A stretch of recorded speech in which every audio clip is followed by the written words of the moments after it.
Assalamualaikum warahmatullahi wabarakatuh. Alhamdulillah rabbil alamin, kita bisa berjumpa lagi dalam keadaan sehat walafiat. Pada kesempatan kali ini kita akan mengulas sedikit tentang pembahasan batalnya nasab habaib ba'alwi, terutama yang ada di Indonesia.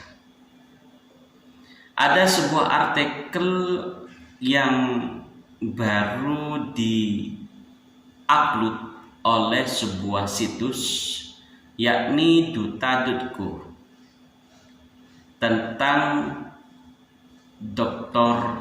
Soleh.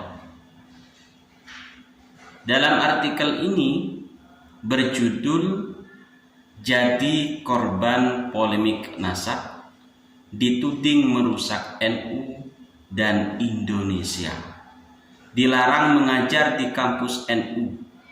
Ini tanggapan Dr. Soleh." Jadi ini tentang Dr. Soleh yang dituding merusak NU dan Indonesia. Apakah seperti itu? Dan nanti di akhir tulisan ini ada tanggapan dari Dr. Soleh sendiri. Kita baca bersama-sama. Simak dengan sebaik-baiknya biar tidak salah paham. Surabaya, duta.co. Polemik soal nasab antara Ba'alwi dan Wali Songo. Di sini ditulis Wali Songo ya, di artikel ini. Bukan tentang penelitian Kiai Imad, tapi dengan Wali Songo. Membawa korban adalah Dr. Muhammad Soleh Basyari, Direktur Eksekutif CSIIS, dosen yang sudah 2,5 tahun tidak aktif di kampus Insuri, Institut Sunan Giri, Nahdlatul Ulama, Ponorogo. Dilarang mengajar bahkan di seluruh kampus NU. Mulai hari ini PBNU melarang dia, Dr. Muhammad Soleh, mengajar di seluruh lembaga pendidikan milik Nahdlatul Ulama. Hal ini disampaikan oleh Sekretaris Jenderal PBNU Dr. Andes Haji Saifullah Yusuf, atau biasa kita kenal dengan Gus Ipul, dalam keterangannya pada hari Senin, sebagaimana diunggah di sindonews.com. Jadi artikel ini selain di duta.co juga diunggah di sindonews.com. Menurut Gus Ipul, Dr. Soleh jauh dari akhlak seorang santri. Dia mengaku dosen NU ternyata tidak memiliki akhlak sebagai seorang santri. Kalau dia santri mestinya ngerti bagaimana berakhlak kepada Rois Am. Tegasnya dari Gus Ipul.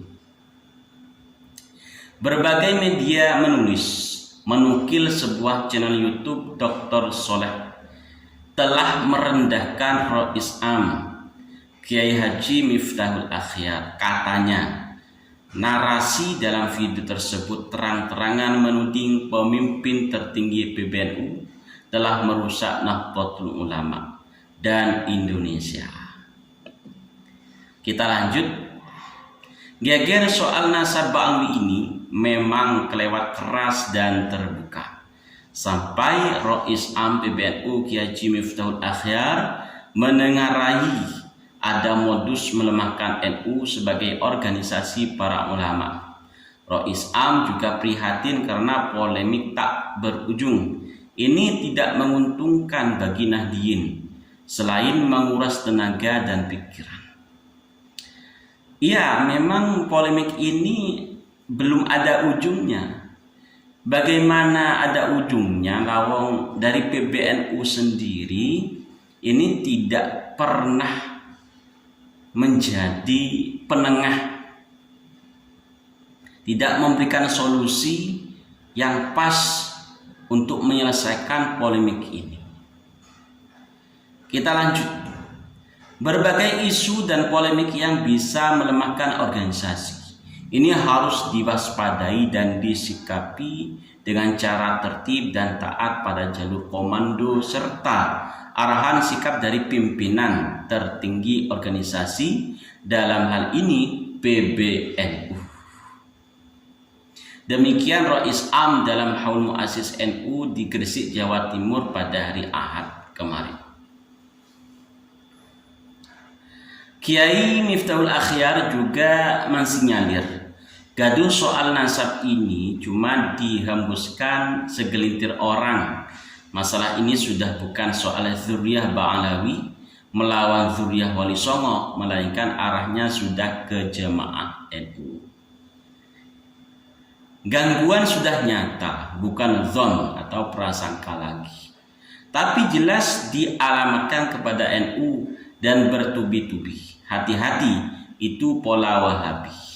Tegasnya sambil menegaskan bahwa NU itu memuliakan orang bukan karena nasab atau garis keturunan, suku, etnis, tetapi keilmuan, kebaikan, dan ketakwaan seseorang. Kenapa ini harus terjadi di tubuh NU? Ya karena memang habaib ini hidupnya di NU, mencari hidup di NU.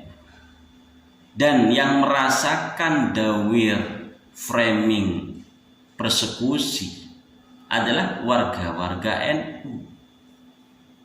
Dan hal-hal tersebut tidak pernah ditangani oleh PBNU. Inilah yang memicu reaksi termasuk komentar Dr. Soleh Basyari.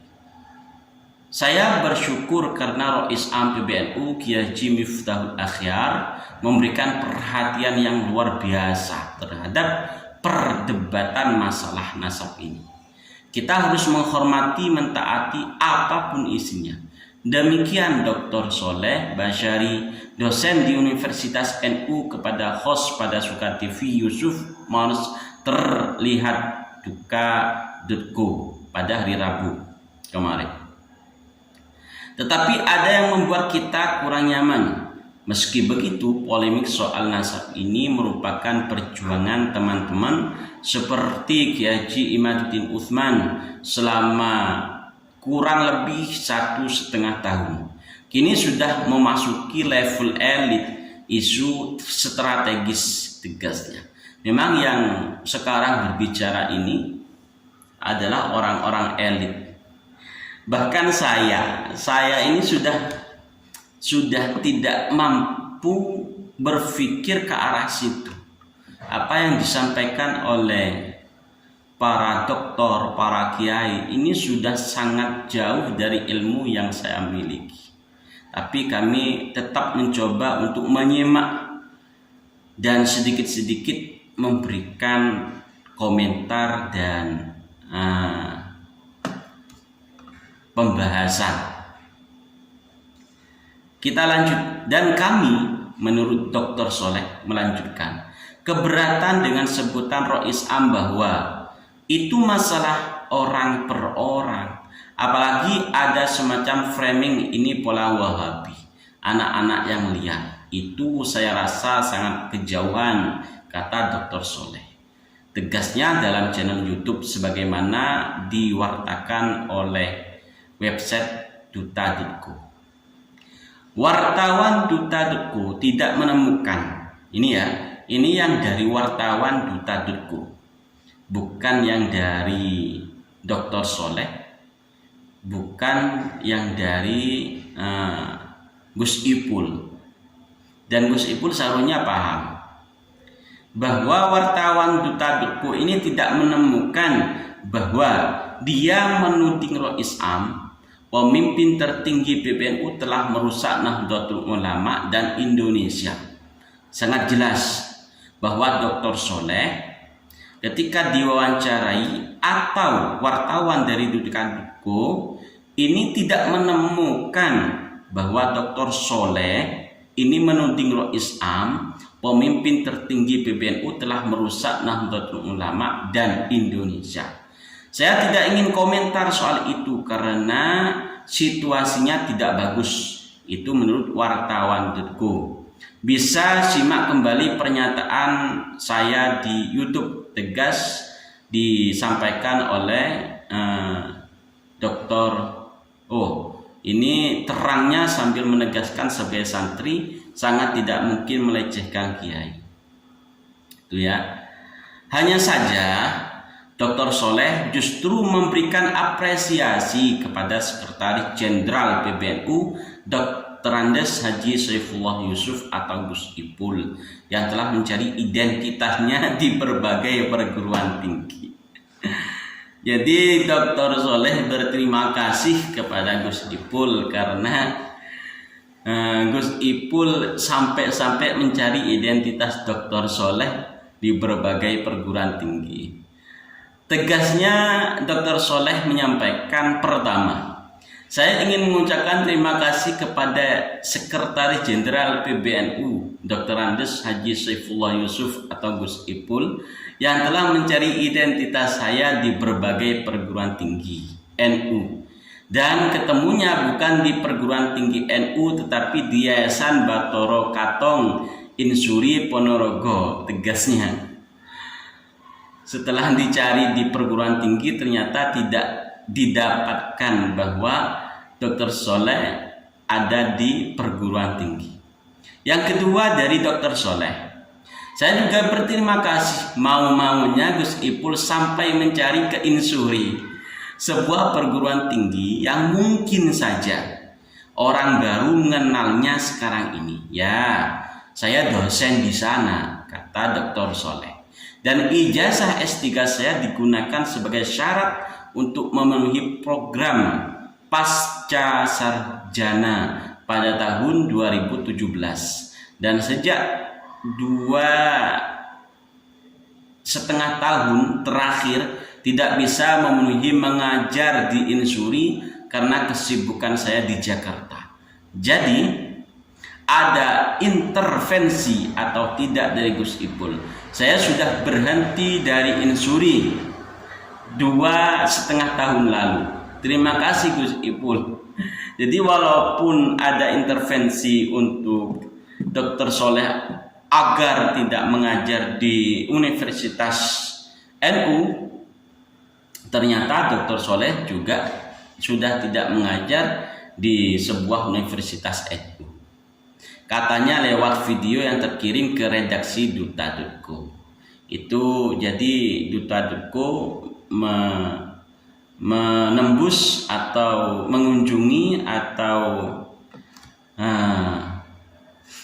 berkomunikasi dengan Dr. Soleh, dan Dr. Soleh menyampaikan itu melalui video yang dikirim ke redaksi duta.co. Itu artikel yang sangat viral tentang Dr. Soleh yang menjadi korban polemik nasab. Karena apa? Karena dituding merusak NU dan Indonesia.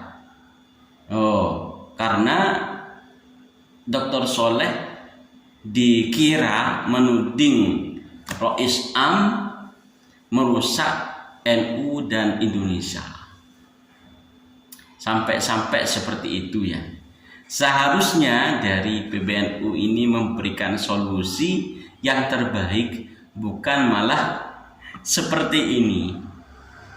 Sampai melarang seorang dosen, melarang seorang doktor seperti Dr. Soleh untuk mengajar di Universitas NU.